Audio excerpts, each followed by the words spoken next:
So to start off, internal bus is basically located inside CPU, where CPU is consisted of three components, which are ALU, control unit, and register.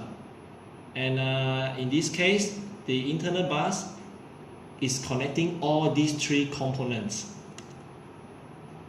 Next, we would like to explain few characteristics about the internal bus. So what is meant by internal bus?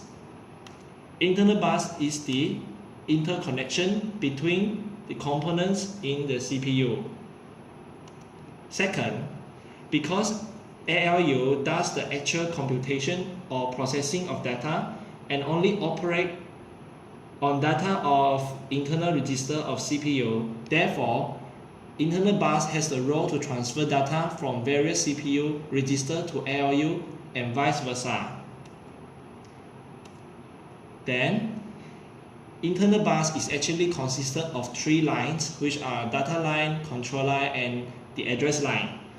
Data line is to transfer data between register and ALU, and control line is to transfer control signal of control unit to ALU and register to process data.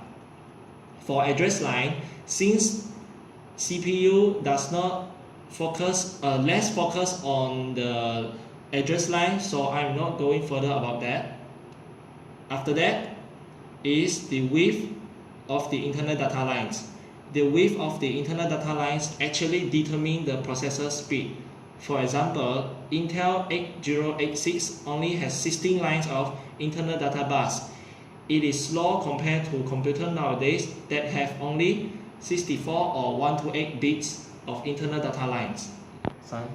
So, I will show to you about how internal bus operate when data processing occur.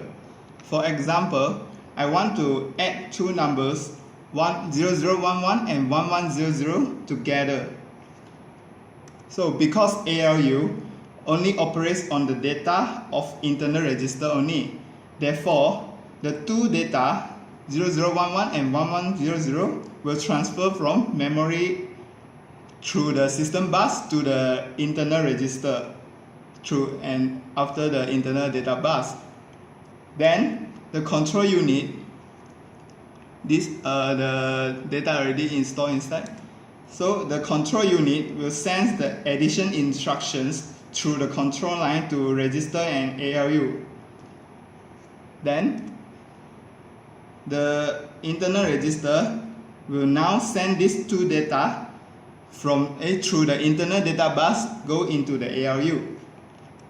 Now inside the ALU, the two data will add together to become the resulting data 1111.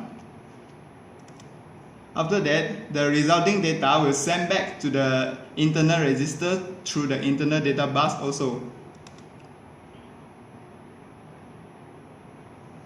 Lastly, the added data 1111 will now send back to the memory through the system bus.